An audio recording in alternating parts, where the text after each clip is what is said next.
Okay, let us start. So this is your questions. And what I want to start with is I'll go to the course page. I hope all of you are enjoying the course. So thanks for taking the course. Thanks for spending some time on that. Yeah. Okay, so what we have done so far is module 1. So it's already been 2 weeks, right? And we almost finished module 1. So in module 1, we talked about a simple rack application. And today we're starting module 2. And in this video, in this stream, I want to answer all the questions you have about module 1, about module 2, about the course in general, or anything you want. Ideally, it should be more focused on the modules 1 and 2. And we will have, I'll try to do these streams regularly while we are doing the first iteration of the course. And maybe for other iterations, I'll just reuse these streams later.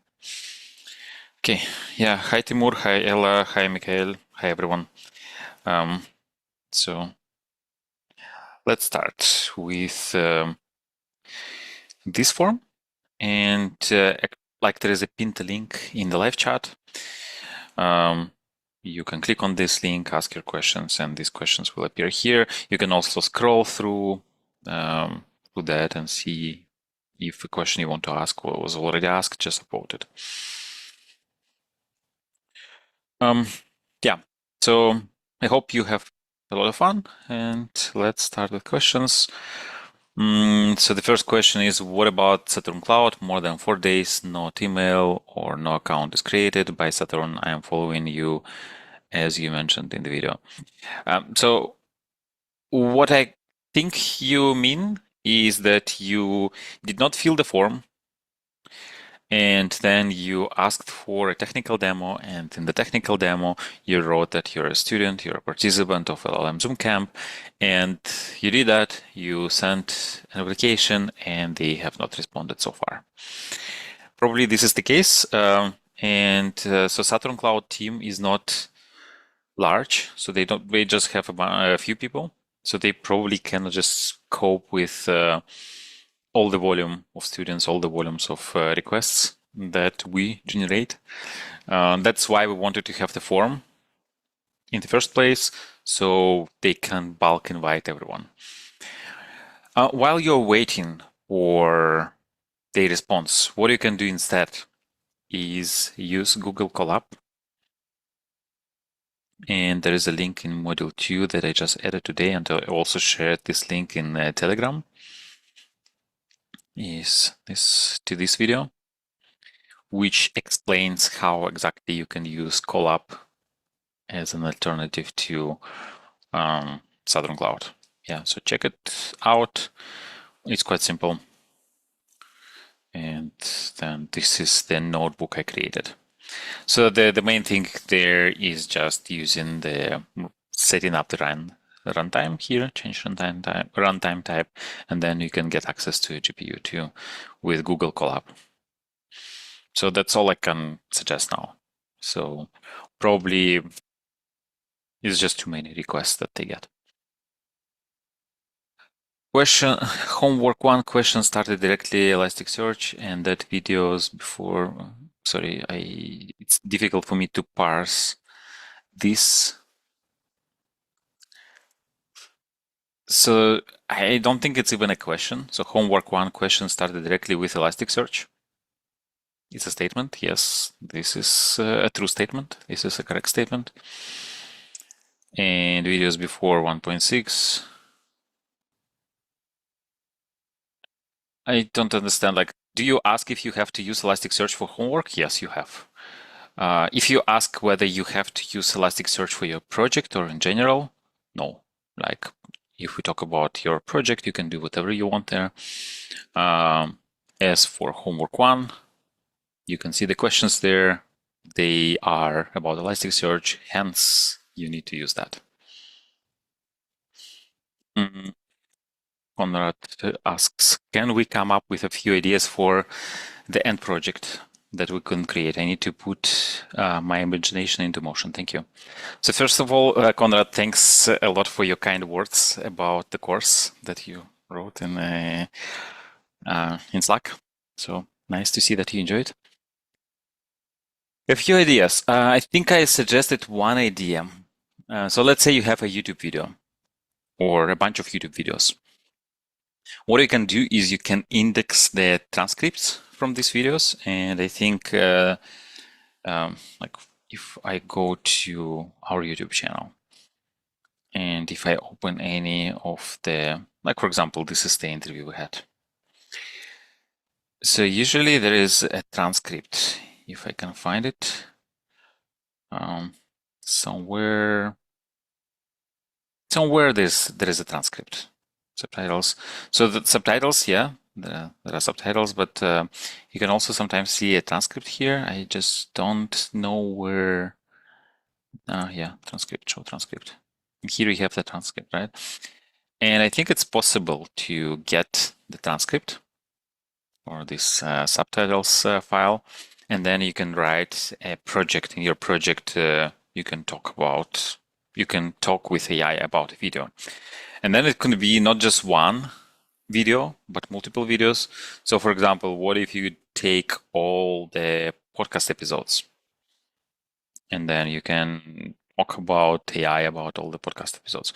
Or what if you take all the office hours videos from some other course, like for example from MLOps course, right? And then you can have a system that talks about that. Like just with videos, just with transcripts, you can do so many things. Then the same with podcasts, right? So Spotify, I don't know if it's easily available, but for example, for podcast episodes, you can do a similar thing. Or you can transcribe the podcast episodes with Whisper first, and then talk about the content. What else? Like books, also you can talk about a book with AI. Maybe. So what I used to do is I would scroll through Twitter or some social networks or LinkedIn or maybe in general over the internet. And if something is useful, I copy paste a piece of text into my notes in Notion. And then what happens with time is I have more and more and more notes, and they're unstructured. It's very hard for me to go back to these notes. Eventually, I don't really use them. But what if I could index these notes with some search engine and then use AI, talk to AI about these notes? Could be a fun project. Or maybe you have a bunch of Google Docs, right? And you want to do something with them. Yeah, could be many things. I'm just looking around me to see if I get any other ideas. So I have Lego here. Maybe you can get a data set about Lego and like talk to AI about that. Why not? Then I have some supplements, food supplements. Could be like I'm pretty sure there is a data set about that you can find an index and also talk about that too. Then like even if you just go on Kaggle and go to data sets, yeah, I don't know, NBA player stats, right? So you can build a system about that. Let's see what kind of data set they have. That's probably yeah, name, team, position, age. So it's more structured data, so it's not text. Here you need to be a bit creative, but you can think like what you can do too. Like you can maybe index it too, and then think how you translate your query into a SQL query, and then perhaps do something with this too. I'm not really into teams, into NBA. NBA is basketball, right? So you can ask like, what's the I'm thinking, like, who is the youngest player from Orlando, right? Maybe something like that. Uh, I'm not sure if it's directly RAG, but it's still fun, right? Because like you have this indexing or knowledge base component, you have the AI component, and you just need to be a bit more creative about prompts. But in general, if you have any ideas, um, you can talk about them in Slack, and also in Slack we can start a thread maybe where we discuss possible ideas. But I hope I generated enough, right? So I think you can just look around you, think what is interesting for you, try to find a data set about that, and then think, okay, how can I use this data set now for my project? This is what I would do.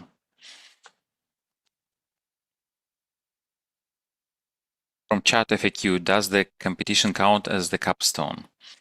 So the competition counts as competition, meaning that if you participate, I still need to make the rules more explicit. Rules, I mean, but how by rules I mean how exactly you get points after taking part in the competition. Because I need to think like, what if you form teams? How do you split the points between team members or not? Things like that, or how exactly we decide when to give these points. So I think we will use something similar to what we did with ML Zoomcamp. There, if you manage to beat a benchmark, so we will give you a benchmark. If you manage to improve on this benchmark, the points you will get will be proportional to how far you are from the benchmark. Something like that, yeah. So as the capstone, whether the data from the competition can be used in a project. First of all, participating in a project does not mean participating in a competition is not a project, right? So these are two different things. But you can use the data from the competition as your project. I'm just thinking how exactly. But if you can get creative, like if you get creative and think like how you can use this data for RAG, maybe like one idea could be that you're a teacher and you want to select some interesting problems for your students, and these problems should involve this and this and that, right? So this could be a good application of RAG. So you retrieve the problems, and then the AI part, the LLM part, can summarize these problems or find what are relevant things, what are not, somehow rephrase it, maybe something like that. Yeah, but again, competition and project are two different things, and participating in a competition does not mean you complete the project. Would fine-tuning LLMs be covered in the Zoomcamp? No, we will not cover that. Would you be able to talk briefly to what embeddings and tokens are, or is it beyond the scope of the course? So we'll talk about embeddings in this module. Let me open it. In module 3, vector search, and actually there are already 2 videos there. So this in particular, this unit talks about what embeddings are. We introduce them on a fairly generic level. We just say, okay, it's a bunch of numbers that have meanings, whatever. Like it's not in-depth introduction. Then also you can check, again, if I go to LLM Zoomcamp, there is this pre-workshop module, pre-course workshop, implementing a search engine. You can check the video. There, what we do is we create embeddings ourselves. So if you do that, maybe you'll get more intuition of what embeddings are. We use fairly simple embeddings, so we don't use complex ones. But yeah, you can check them. You can check this workshop. Yeah, but we don't go into details. Then as for tokens, also we don't discuss. So token is kind of a word. Like, for example, you have this, would you be able to talk briefly to what embeddings and tokens are? So each word here is a token? Would you be able to talk briefly, like each of these is a token, and also the question mark is a token? Yeah. So roughly a word a token, punctuation mark is a token, and then there are special tokens like beginning of the text, end of text, like things like that.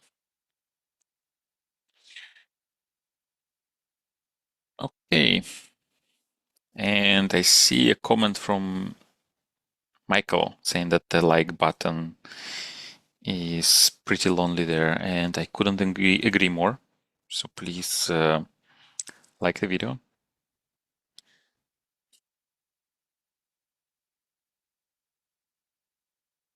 Okay, let's see. Are the skills learned from this course sufficient to build and deploy a prod level chatbot? If not, can you suggest learning materials to be able to do this?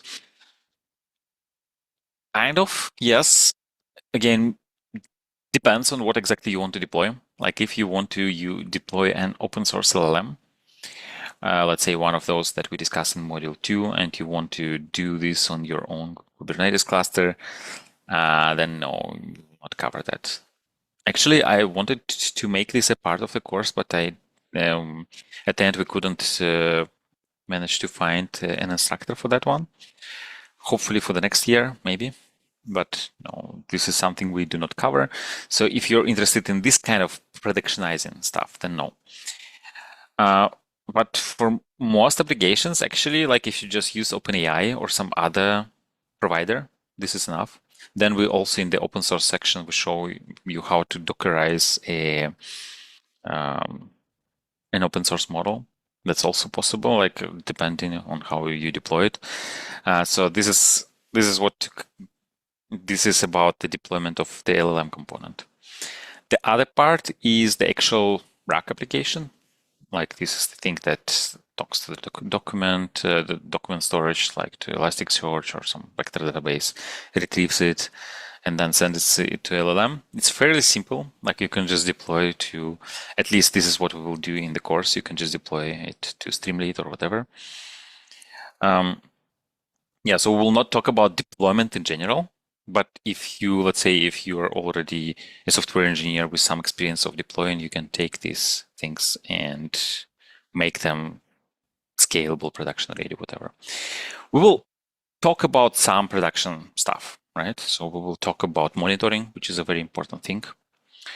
And more or less, yeah, like we'll give you the 20% of things you need to know in order to be 80% to be able to do 80% of the stuff. It does not mean that if you just graduate from this course, you will be able to build an AI startup alone with all this knowledge, right? So you'll need to do a lot more other things in order to be able to do this. But to some extent, you will be able to build some applications, yeah. And learning never ends. So I'm sure whenever you go after this course, there will be tons of things that we do not cover. And it's just simply not possible to cover everything. But like the short question is yes, kind of. The long question is, yeah, depends on what exactly you will do. Is the math LLM competition a team or individual project? So you can form teams there. We still need to think like how exactly we award points for this. But I think what we ended up doing in other courses with competitions is we just give everyone on the team the same amount of points. Yeah. But also, like, what I would suggest is be careful when you form teams. You probably want to team up with somebody who already has a record on the leaderboard. So then I can see, okay, this person actually has done something and I have done something. So we have a good score, both. Then you merge, right? Or you should have some prior trust in that person that they did do some work. Otherwise, what might happen is like you join forces with somebody and that other person does not do anything and you do all the work. You don't want to do that. And yeah, so maybe that's one thing, but you can definitely form a team. Oh, cześć Konrad. Okay, how can I start participating in the LLM competition on Kaggle? I need to score each row with pre-trained LLM. In other words, just apply any LLM on each row. Exactly. You need to apply any LLM on each row, and then also, like I think more part of, not I think, it's not, if you just take, okay, the more powerful LLM is, the better results will be, but not only that. What also matters here is the prompt. You can probably achieve a good score with a great prompt, but an okay LLM, which will be higher than a score you achieve with a great LLM but bad prompt, right? So there is a lot of room for experiments here. But in principle, yes, you just need to apply an LLM to each row, and I should make a benchmark, or maybe somebody can help with that. A simple getting started notebook where you take any open source model, let's say this Flan T5, you go through each row and you submit the results. So I want to do this maybe in a few weeks, because right now we're busy with preparing materials. But yeah, if somebody wants to help, that would be great. Okay. Is there anything about text similarity in this course? A bit. We do not go into details about that in Module 3, nor in the course workshop. We briefly touched it here in this video. You can explore it. And if you think you need to know more about that, this is something we can talk in Slack and see if there's a lot of demand for this type of content. Maybe I can record something. And also, by the way, so I saw quite a few people requested a video about this parse FAQ. So I want to record a small video about that too. So if there is anything in like that you think like you want to know more, you can let us know. And at least we can just point to other resources that explain this concept well. Or sometimes what I do, I just copy your question, put it to ChatGPT. I see the answer, and if I'm satisfied with the answer, I share the results. So I think you can learn a lot about text similarity just by talking to ChatGPT. But again, like if many people think that you want to learn about that, maybe this is something we can cover, but let's see. Question from Evgeny. Will we go over integration of LLM RAG into systems, other systems like Rails or Django spinning an API? Well, I think we should. This would be more fun. I think we will leave the decision to you as what kind of interface you want to use for your Q&A system. In module 2, I showed how to build a Streamlit application, but it can be a Flask application or it can be a Django application, or Rails or whatever. Like it will be up to you. So we have already shown how to do it with Streamlit. You can also show how to do it with Flask or what people use these days, Fast API, right? But again, like actually, if you just go to ChatGPT and say, this is exactly what I did in the last unit of Module 2. If you just replace Streamlit with Django, then you have the answer, right? This is a cool thing about this course that I can really admit of using ChatGPT, because this is a course about LLM. So here we are here to learn about LLMs, and this is a great application of LLMs. It's just, if you want to build something, you go to ChatGPT, you ask what you want to build, and then it tells you how. Is it possible to maintain a single knowledge base to answer questions posed in different languages? Probably. I would think about that. Like, do you really need to, like how you want to design your knowledge base? Maybe you can just keep it in English or whatever language you decide. And then if your LLM detects, or you detect that the language that is used is not English, then you use an LLM to translate, or use something else, whatever you want, to translate first the question to English. LLMs usually are quite good at that, at least these powerful ones. And then you just ask the translated question, right? So could be. So I think like knowing more details would of course help, but in general, I think yes, it's possible. Let's say my primary interest is data engineering. Is this course sufficient for learning that? What important topics will I be missing out on? I would say that this is actually a course about data engineering. It's just with applications with focus on how you integrate, how you build a rack system. But if you can see at all these modules, well, too far. So here in the intro module, you actually need to connect, you need to talk to a database. Or first you need to index some things put some things into a database, and then you need to retrieve some things from a database, send it somewhere, then get back the results, right? So the indexing part is exactly a database, the data engineering part.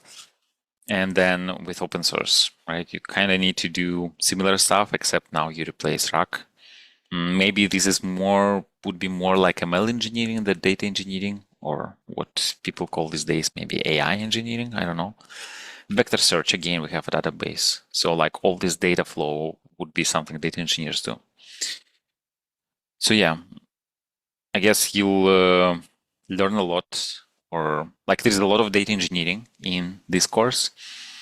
And maybe I shouldn't call it data engineering. I would just call it engineering, because most of these things is about stitching different things together in such a way that they work, right? And this is exactly engineering.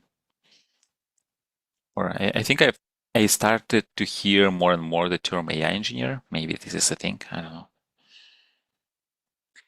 Are graph databases commonly used on rack systems? Okay, let's find out.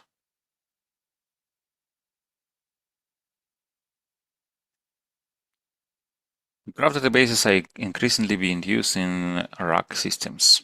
Yeah, so here we go. Maybe you can also check yourself, do something like this.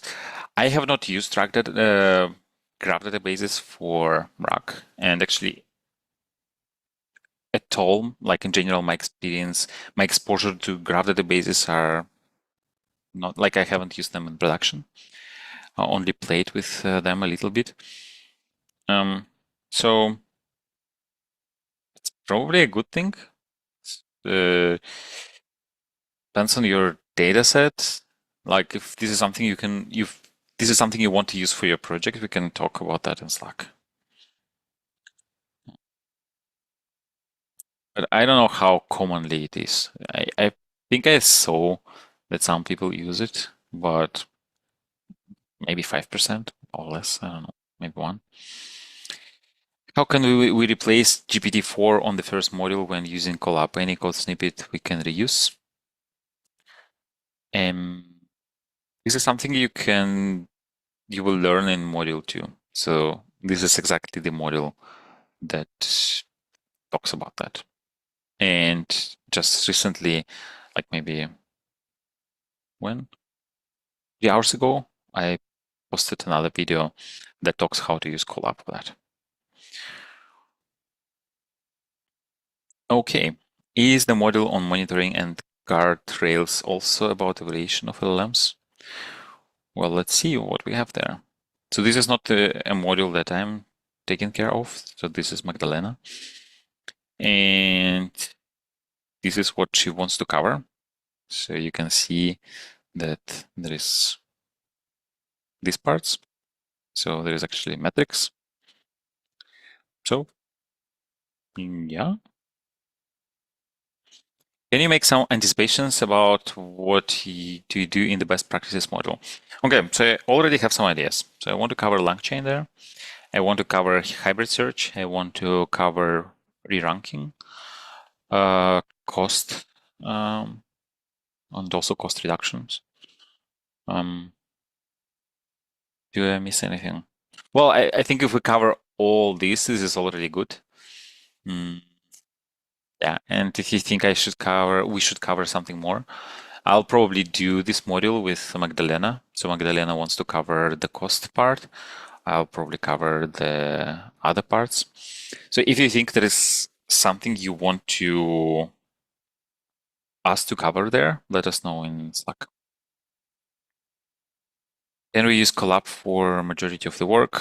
For module 2, yes. For the rest of the course, no, because for many cases, so here, for example, in module 3, we will already need a vector database, right? So this vector database needs to live somewhere. Technically, you can run Elasticsearch on Collab. I have seen articles on the internet explaining how to do that. But again, this is just for experimenting when you do on Collab. But in your project, you will need to put something together that actually with an interface, right? So it could be a web interface, like a web service, could be a Streamlit application.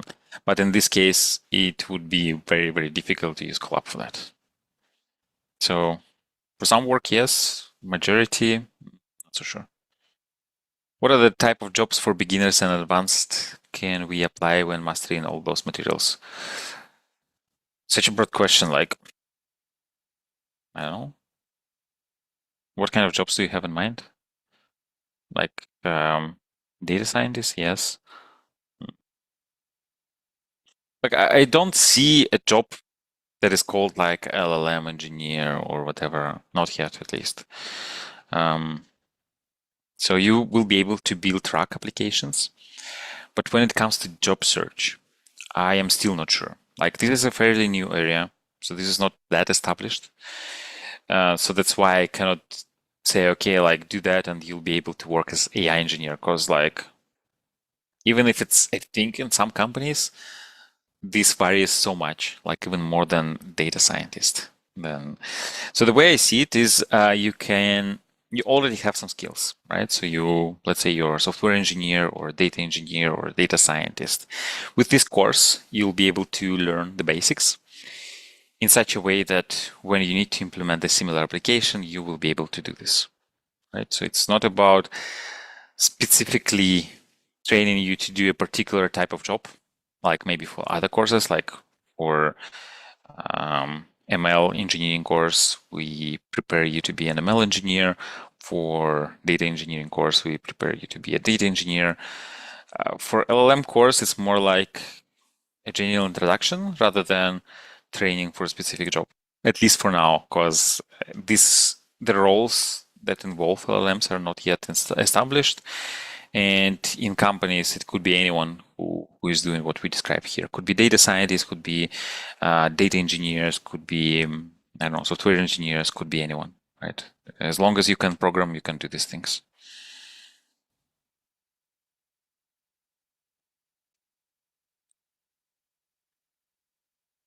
The time provided by Saturn Cloud enough?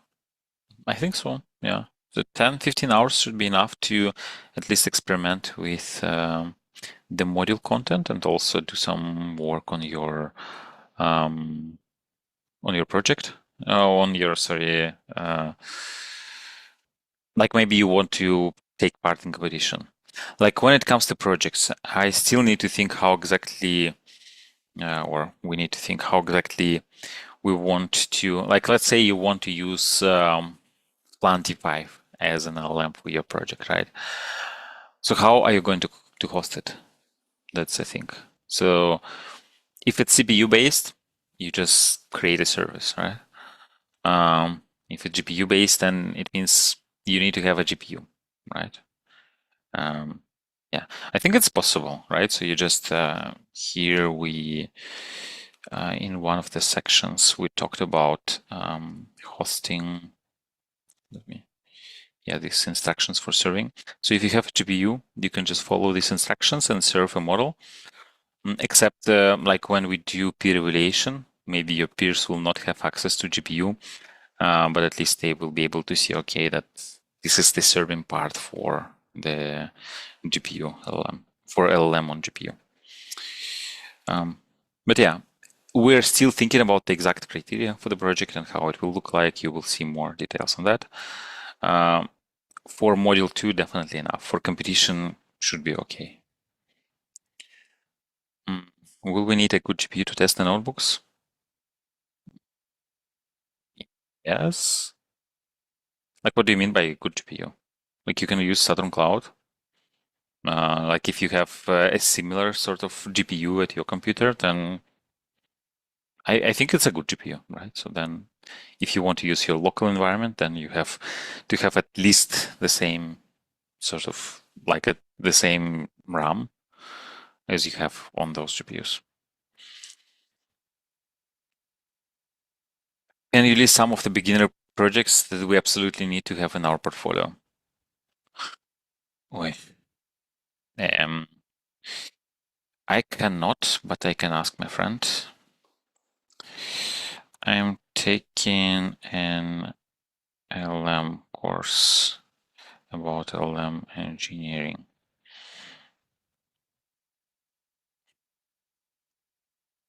Text classification, sentiment analysis, name recognition. Okay, this is not what. I think, yeah, this is actually good.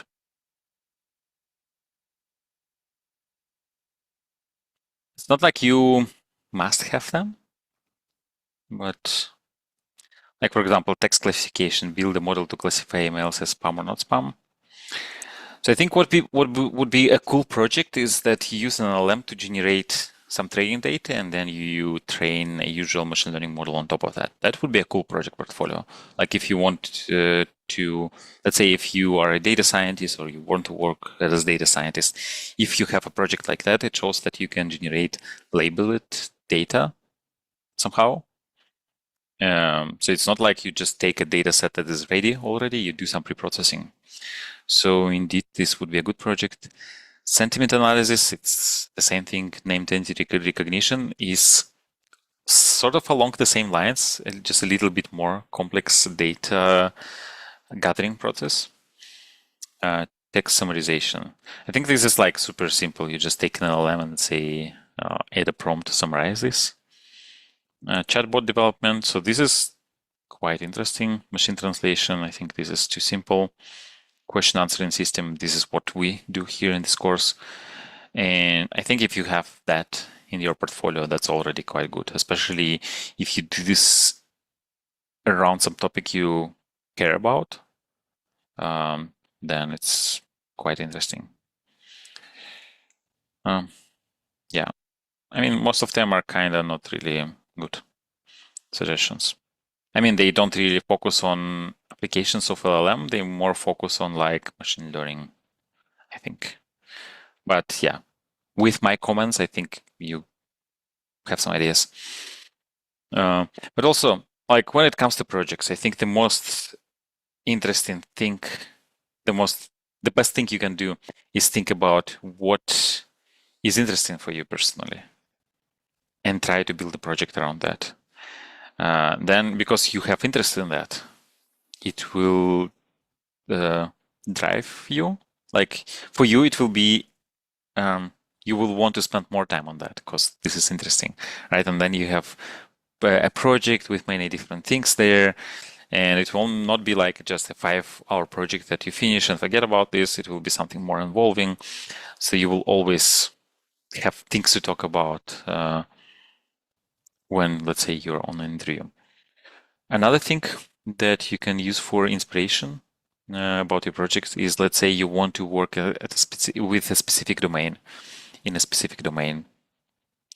Let's say e-commerce, right? Then you can think what kind of projects that most e-commerce companies have or what kind of problems they have. You can talk to people working in the e-commerce domain at conferences, for example, and then maybe implement a project like that. Why not?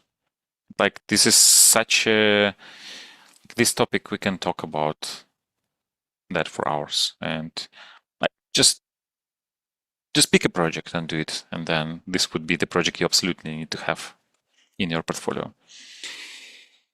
Is this course more related to data science or data engineering? I would say data engineering.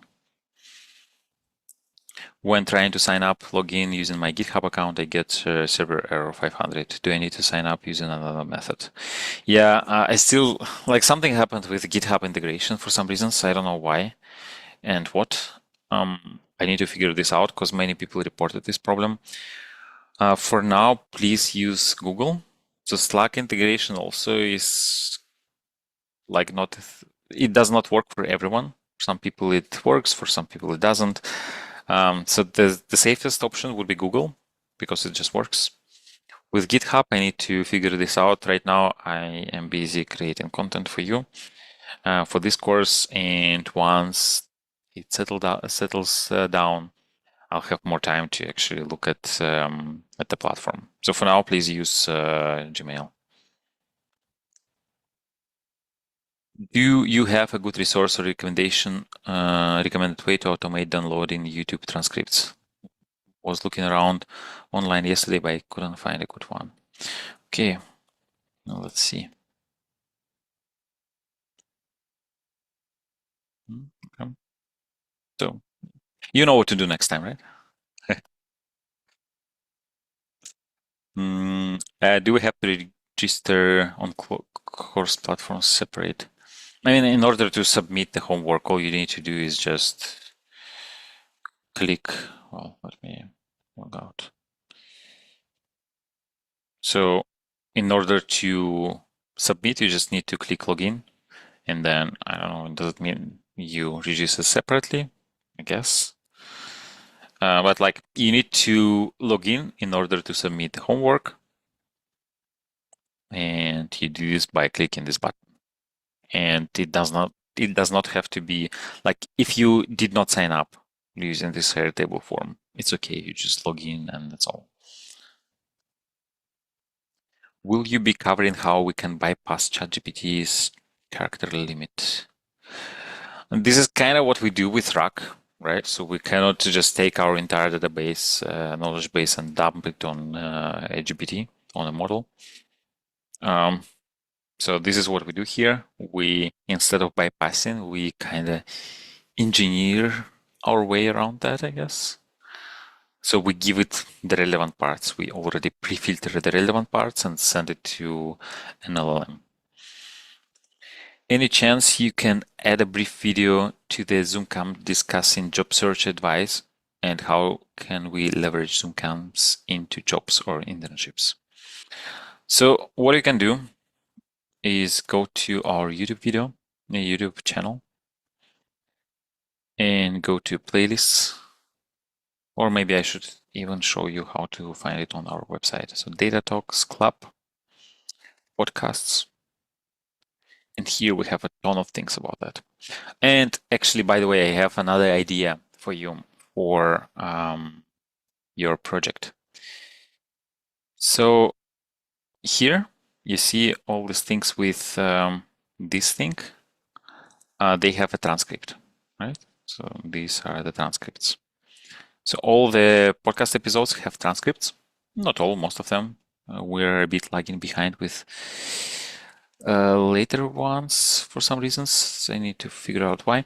But anyways, so we have a ton of podcasts with transcription. And actually, like so this website is open source. And datatalksclub.io. So all this data is available on GitHub. And if you go to our datatalks.github.io, which is our website, we have this underscore podcast folder and all these things. These are YAML files where you can, like this is actually, I don't remember how you call it.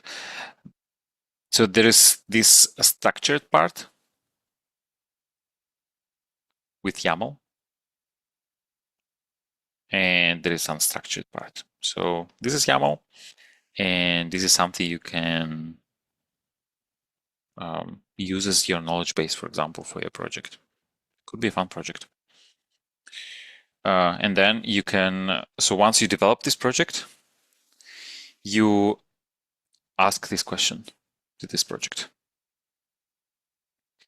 Please, can I still get access to, like, I think we talked about that. What can we do if we don't apply for Saturn Cloud GPU? You probably have a German keyboard layout, right? As I do. So what can we do? I think I already answered this question like multiple times. So hopefully you have the answer.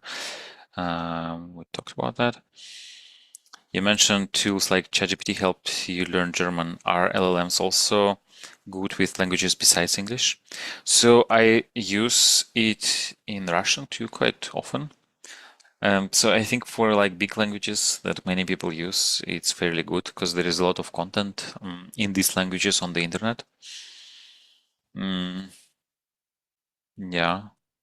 So like if there is a lot of content, like maybe if there is a Wikipedia for this language, if there is a Wikipedia with a lot of content, probably you can use LLMs in that language. You can check it out, of course. Yeah. But in my experience with Russian, it works well. With German, it works well. And with English, of course, it works well. What does the code include both Windows compatible and Linux macOS compatible commands? For instance, sudo and direnv aren't available in Windows.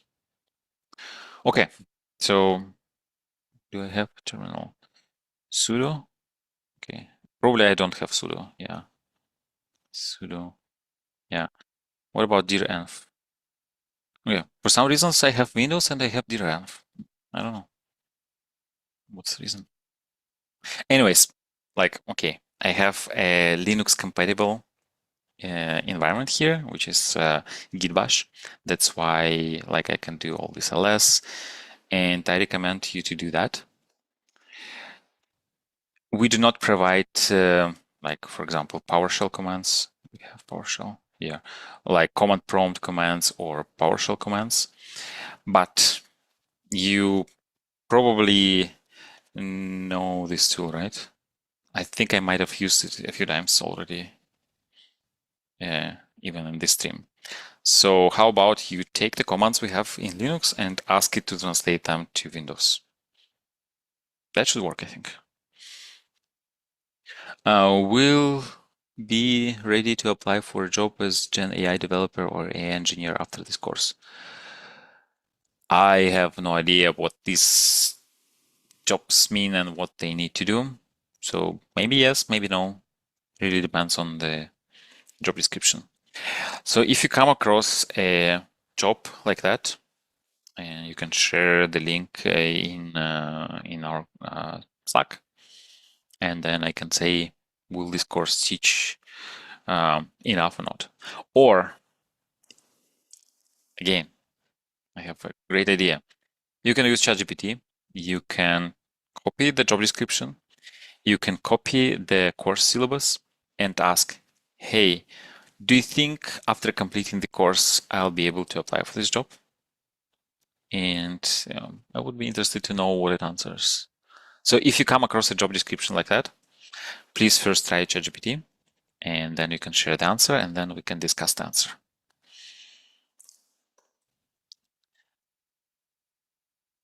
Reference to the LLM course homework dates. I can see that homework 1, 2, 2.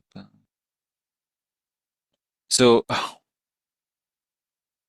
I think it was asked maybe some time ago. So yes, I plan to record a video with the solution for homework 1. Is it more about application? Yes, it is more about application. Do you teach us deploying LLM? So we will not be deploying to cloud, if this is what you mean, but we will do, maybe we will give some bonus points for that, but there will be no deployment section. Like we will not cover Terraform, we will not cover Kubernetes, we will not cover, I don't know, deploying to cloud in this course. We cover that in other courses. So if you took like LLM, or if you took, for example, ML, Zoomcamp or MLOps Zoomcamp or I don't know, some other courses, then you should know enough to actually do this. We will not specifically cover deployment to cloud here. We will probably ask you to just have a Docker Compose file with all the commands and like instructions of what you need to run. But we probably will give bonus points if you deploy to cloud using your own knowledge. Let's see how much time we have, because I will have something else in 9 minutes. I should be wrapping up. Yeah, so let me answer maybe the last few questions. I think we had quite a lot of questions here about. Sorry, I'm struggling. I'm finding my mobile phone. Okay, now I have live chat. Okay, we have quite a lot of questions about jobs. Land job as LLM. I have no idea what you mean by that as a LLM engineer. So I don't know what LLM engineers do overall. Like it really depends from company to company. So I guess. Yeah, I think we can talk about these things later. Now I need to go. So I hope you like this session. Please do not forget to click the like button. And I will record the videos with solution to intro probably in a couple of days. So we are closing the form today. If you have not submitted the homework for module 1, do it now. You have a few hours left. And this week we are starting with module 2. We'll only have 1 week. So the extension of the module from 1 week to 2 was an exception. It will not happen again. So we just wanted for people who are registered late to still be able to submit homework 1, but for module 2, this will not happen. So you have only 1 week to do this. The model is starting now. The materials were released already, so maybe some of you already finished it. And you then can check vector search model as we have started recording the materials for that. And yeah, have fun and enjoy the course, and see you maybe in a week or eventually. So have a great rest of your days, and